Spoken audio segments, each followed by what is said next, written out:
আসসালামু আলাইকুম। সবাইকে আমন্ত্রণ জানাচ্ছি এবি নিউজ প্রাইম সংবাদে। আপনাদের সঙ্গে আছি আমি সুমাইয়া মেঘলা। শুরুতেই জানিয়ে দেব সংবাদ শিরোনাম। রাবিতে বাম সংগঠনের মধ্যেও শিবির অনুপ্রবেশ, অভিযোগ ছাত্রদল নেতার। নির্বাচন বানচালে ষড়যন্ত্রের অভিযোগ শামসুজ্জামান দুদুর। গণতন্ত্র প্রতিষ্ঠার পথে বাধার অভিযোগ ফারুকের। গাজীপুরের চান্দনা চৌরাস্তা কাঁচা বাজারে অগ্নিকাণ্ড, অর্ধশতাধিক দোকান ভস্মীভূত। তুরস্কে প্রথম যাত্রাতেই ডুবে গেল বিলাসবহুল ইয়ট, অক্ষত 4 আরোহী। যুক্তরাষ্ট্রের শুল্ক আরোপে নাটকীয়তা, রায় বাতিলে সুপ্রিম কোর্টের দ্বারস্থ ট্রাম্প প্রশাসন। ইংল্যান্ড দলে জেড মুসলিম ফুটবলার স্পেন্স, আইপিএল টিকিটে কর বৃদ্ধি। দর্শক, এতক্ষণ শুনছিলেন শিরোনাম, এখন বিস্তারিত। বাংলাদেশ জাতীয়তাবাদী দল ছাত্র দলের কেন্দ্রীয় সাংগঠনিক সম্পাদক আমানুল্লাহ আমান অভিযোগ করেছেন, রাজশাহী বিশ্ববিদ্যালয়ে বামপন্থী ছাত্র সংগঠনগুলোর মধ্যেও ইসলামী ছাত্র শিবির অনুপ্রবেশ করেছে। তার দাবি, দেশে যত জনসংখ্যা আছে তার চেয়েও শিবিরের বট আইডি বেশি। বৃহস্পতিবার 4 সেপ্টেম্বর বিকেল 3টায় রাবির পরিবহন মার্কেটে আয়োজিত সংবাদ সম্মেলনে তিনি এসব মন্তব্য করেন। আরও জানান, কোনো এলাকায় শিবিরের 10 জন সদস্য থাকলেও তাদের নেতার একটি পোস্টে 10,000-এর বেশি মন্তব্য আসে। এই লোকগুলো কি জান্নাত থেকে আসে নাকি জাহান্নাম থেকে ছুটি নিয়ে আসে আমরা জানি না, মন্তব্য করেন তিনি। আমান শিবিরকে আহ্বান জানান আড়াল না থেকে প্রকৃত জনবল সামনে আনতে। ছাত্রীদের কমিটি না দেওয়ার বিষয়ে তিনি বলেন, রাবি একটি ব্যতিক্রমধর্মী ক্যাম্পাস যেখানে সংগঠনগুলো একাধিক স্তরে কার্যক্রম চালায়। আপনারা জানেন যে আমাদের নারী শিক্ষার্থী, আমাদের রাজশাহী বিশ্ববিদ্যালয় ছাত্রদলের সহসভাপতি, তিনি আমাদের জুলাই 36 হলের প্রভোস্ট 91 জন আমাদের নারী শিক্ষার্থী বন্ধুদেরকে নিয়ে অযথিত একটা তলব করেন। তার প্রতিবাদ করতে যে তার ব্যক্তিগত ফেসবুক আইডিতে তিনি মন্তব্য করে, সেখানে ছাত্রদলের শাহমুকদুম হলের সহসভাপতি আনিসুর রহমান মিলন একটি বাজে মন্তব্য করে। বাজে মন্তব্য করার পরিপ্রেক্ষিতে আমরা প্রথমে তাকে রাজশাহী বিশ্ববিদ্যালয় ছাত্রদলের প্রাথমিক সদস্য পদসহ তার হল সহসভাপতি আজীবনের জন্য আমরা বহিষ্কার করেছি এবং বিশ্ববিদ্যালয় বরাবর আমরা আহ্বান জানিয়েছি যে বিশ্ববিদ্যালয় বিধি নিয়ম অনুযায়ী তাকে শাস্তির আওতা আনতে, এবং আমরা রাজশাহী বিশ্ববিদ্যালয় ছাত্রদল ন্যায্যতা ন্যায় এবং সমতার অধিকারের বিষয়ে আপোষহীন। আমরা নারীদেরকে অধিকার নিয়ে সবসময় সোচ্চার। এর ধারাবাহিকতায় তার বিরুদ্ধে আমরা রাজশাহী বিশ্ববিদ্যালয় ছাত্রদলের পক্ষ হয়ে আমরা মতিয়া থানাতে তার মামলা দায়ের। বিএনপি ভাইস চেয়ারম্যান শামসুজ্জামান দুদু অভিযোগ করেছেন, দেশে সুষ্ঠু জাতীয় নির্বাচন বানচালে ষড়যন্ত্র চলছে এবং এর নেপথ্যে রয়েছে আওয়ামী লীগ। তার দাবি, একটি ভালো নির্বাচন আওয়ামী লীগ চায় না। যত বড় ষড়যন্ত্রই হোক না কেন, যত অর্থই বিনিয়োগ করা হোক, নির্বাচনের বিকল্প নেই। তিনি বলেন, ঐক্যবদ্ধ না থাকতে পারলে এবং এককভাবে গ্রহণযোগ্য নির্বাচন না হলে দেশের স্বাধীনতা ও সার্বভৌমত্ব হুমকির মুখে পড়বে। বৃহস্পতিবার 4 সেপ্টেম্বর জাতীয় প্রেস ক্লাবে নার্সেস অ্যাসোসিয়েশন অব বাংলাদেশের প্রতিষ্ঠাবার্ষিকী উপলক্ষে আয়োজিত আলোচনা সভায় প্রধান অতিথির বক্তব্যে তিনি বলেন, বিএনপি বিশ্বাস করে মোহাম্মদ ইউনূসের নেতৃত্বে আগামী ফেব্রুয়ারিতে ঐতিহাসিক নির্বাচন অনুষ্ঠিত হবে। তিনি অভিযোগ করেন, গত 3টি জাতীয় নির্বাচন শেখ হাসিনা আত্মসাৎ ও লুট করেছেন এবং গণতন্ত্র ধ্বংস করেছেন। অন্যদিকে বিএনপি চেয়ারপারসনের উপদেষ্টা জয়নুল আবেদিন ফারুক বলেছেন, যারা পিআর এর সংখ্যানুপাতিক প্রতিনিধিত্ব কথা বলেছেন, যারা নির্বাচন হতে দেবেন না বলছেন, এটা করা সম্ভব নয়। এদেশের জনগণ ডক্টর ইউনূসকে সমর্থন দিয়ে সরকার পরিচালনার দায়িত্ব দিয়েছে। বৃহস্পতিবার 4 সেপ্টেম্বর জাতীয় প্রেস ক্লাবের সামনে গণতন্ত্র ফোরাম কর্তৃক আয়োজিত এক সভায় তিনি এসব কথা বলেন। যত বড় ষড়যন্ত্রই হোক আর যত বড় ফ্যাসিস্টরা যত টাকা এখানে বিনিয়োগ করুক না কেন, নির্বাচন হতেই হবে। মুজিবের 2 কন্যা কত বড় চোর, কত বড় দুর্নীতিগ্রস্ত, কত বড় লুটেরা, এ ভাবা যায় না। তারা এই লোককে সংবাদ করতে পারেনি বলে 8 থেকে 10টি ব্যাংকে একেবারে সবকিছু নিয়ে গেছে। হয় ভারতে, নাই লন্ডনে, নাই আমেরিকা, তারা এই টাকা পাচার করেছে। ডক্টর ইউনূস কথা দিয়েছিলেন যে টাকা তিনি ফেরত আসবেন। আমি এখনো বিশ্বাস করি ডক্টর ইউনূস যদি উদ্যোগী হয় তাহলে এই টাকার বড় অংশ ফিরে আসা সম্ভব।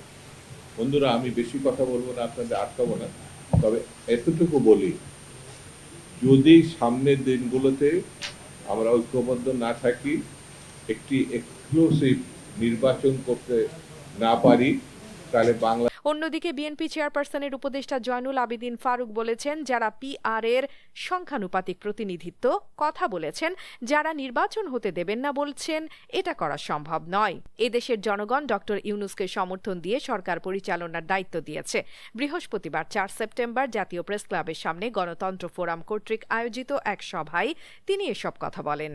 তারেক রহমান নয়, যিনি গৃহবধূ থেকে বাংলাদেশের রাজনীতিতে এসে বাংলাদেশের মানুষের প্রাণের অধিকার, বাংলাদেশের মানুষের গণতান্ত্রিক অধিকার, বাংলাদেশের মানুষের বেঁচে থাকার অধিকার প্রতিষ্ঠার আন্দোলনে লড়াই করেছিলেন।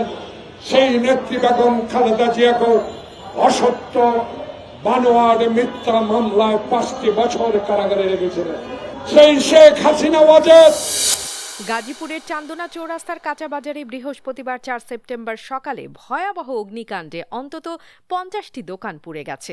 মুরগির দোকান, আলু, পেঁয়াজ, মশলা ও মুদি পণ্যের দোকান সহ বিপুল পরিমাণ মালামাল ভস্মীভূত হয়েছে।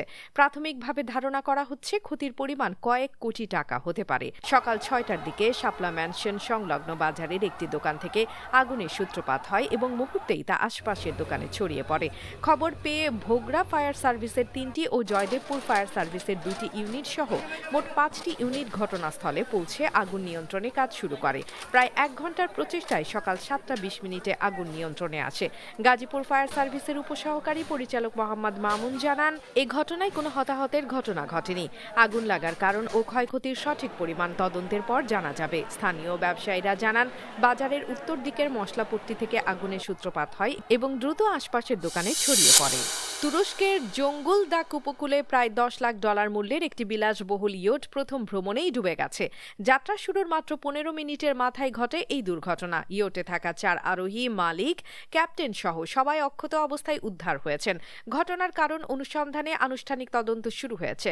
24 মিটার দৈর্ঘ্যের ডোলসে ভেন্তো নামের ইয়টটি মঙ্গলবার যাত্রা শুরুর পরপরই হঠাৎ কাত হয়ে সমুদ্রে ডুবে যায়। ঘটনাস্থলে দ্রুত পৌঁছে কোস্টগার্ড ও চিকিৎসা কর্মীরা উদ্ধার অভিযান পরিচালনা করেন।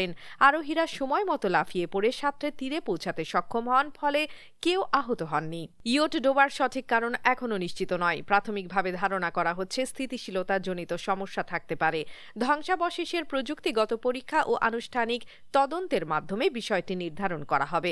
2024 সালে মেদ ইলমাজ শিপইয়ার্ডে নির্মাণ শুরু হওয়া এই মোটর ইয়টটির কাঠামো ইস্পাত এবং ওপরের অংশ অ্যালুমিনিয়ামের তৈরি। 160 গ্রস টন ওজনের ইয়টটি নির্মাণ শেষে ইস্তানবুল থেকে মালিকের কাছে হস্তান্তর করা হয়েছিল। যুক্তরাষ্ট্রের প্রেসিডেন্ট ডোনাল্ড ট্রাম্প নিম্ন আদালতের রায় বাতিলের জন্য দেশটির সুপ্রিম কোর্টে আবেদন করেছেন। ওই রায়ে একাধিক দেশের উপর আরোপিত তার পাল্টা শুল্ককে অবৈধ ঘোষণা করা হয়েছিল। বুধবার রাতে দাখিল করা আবেদনে ট্রাম্প প্রশাসন বিচারপতিদের দ্রুত হস্তক্ষেপ ও রায় প্রদানের আহ্বান জানায়, যাতে প্রেসিডেন্টের আমদানি কর আরোপের ক্ষমতা বহাল থাকে। গত শুক্রবার যুক্তরাষ্ট্রের ফেডারেল আপিল আদালত রায় দেয় যে প্রেসিডেন্ট জরুরি অর্থনৈতিক ক্ষমতার অপব্যবহার করে এই শুল্ক আরোপ করেছেন। আদালতের মতে এই শুল্ক আরোপের ক্ষমতা মূলত কংগ্রেসের অধিকারভুক্ত এবং এটি নির্বাহী ক্ষমতার আওতায় পড়ে না। এই মামলার ফলাফল ট্রাম্পের অর্থনৈতিক ও বৈদেশিক নীতি এজেন্ডায় বড় ধরনের প্রভাব ফেলতে পারে এবং যুক্তরাষ্ট্রকে $বিলিয়ন শুল্ক ফেরত দিতে বাধ্য করতে পারে। যদিও আপিল আদালত প্রেসিডেন্টের বিরুদ্ধে রায় দিয়েছে, তবুও আপিল দায়েরের জন্য সময় দিয়েছে, ফলে রায় কার্যকর হওয়া আপাতত স্থগিত রয়েছে। 2026 বিশ্বকাপ বাছাই পর্বের আসন্ন 2টি গুরুত্বপূর্ণ ম্যাচে প্রথমবারের মতো ইংল্যান্ডের সিনিয়র দলে ডাক পেয়েছেন ফুল ব্যাক জেড স্পেন্স। আগামী 6 ও 10 সেপ্টেম্বর অ্যান্ডোরা ও সার্বিয়ার বিপক্ষে মাঠে নামার সুযোগ পেলে তিনি হবেন দেশের ইতিহাসে প্রথম প্র্যাকটিসিং মুসলিম ফুটবলার, যিনি পুরুষ জাতীয় দলকে প্রতিনিধিত্ব করবেন। 25 বছর বয়সী এই ডিফেন্ডার দলে অন্তর্ভুক্তির খবর পেয়ে গর্ব ও বিস্ময়ের অনুভূতি প্রকাশ করেছেন। তিনি জানান, জাতীয় দলের কোচের সঙ্গে আগে কখনো কথা না বলায় এমন সুযোগ পাওয়া তার কাছে অপ্রত্যাশিত ছিল। একই সঙ্গে ইতিহাস গড়ার সম্ভাবনা তাকে আরও অনুপ্রাণিত করছে।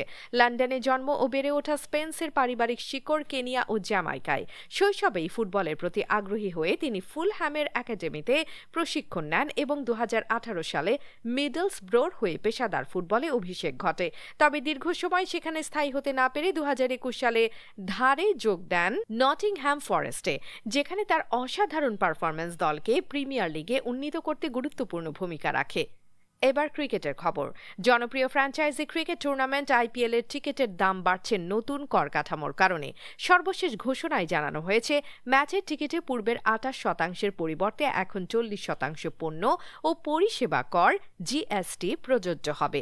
এর ফলে দর্শকদের খরচ উল্লেখযোগ্যভাবে বৃদ্ধি পাবে। উদাহরণস্বরূপ 1000 টাকার টিকিটের দাম করসহ 1280 টাকা থেকে বেড়ে হবে 1400 টাকা, 640 টাকার টিকিট হবে 700 টাকা এবং 2000 টাকার টিকিট হবে 2800 টাকা। এর সঙ্গে স্টেডিয়াম ফি ও অনলাইন বুকিং চার্জও যুক্ত হবে, যা দর্শকদের জন্য অতিরিক্ত ব্যয় সৃষ্টি করবে। দর্শক, এতক্ষণ আমাদের সঙ্গে থাকার জন্য ধন্যবাদ। সর্বশেষ সংবাদ পেতে ভিজিট করুন আমাদের ওয়েবসাইট www.abnewsinternational.com এ। সেই সঙ্গে নিয়মিত ভিডিও নিউজ পেতে আমাদের ফেসবুক পেজ ও ইউটিউব চ্যানেলে চোখ রাখুন।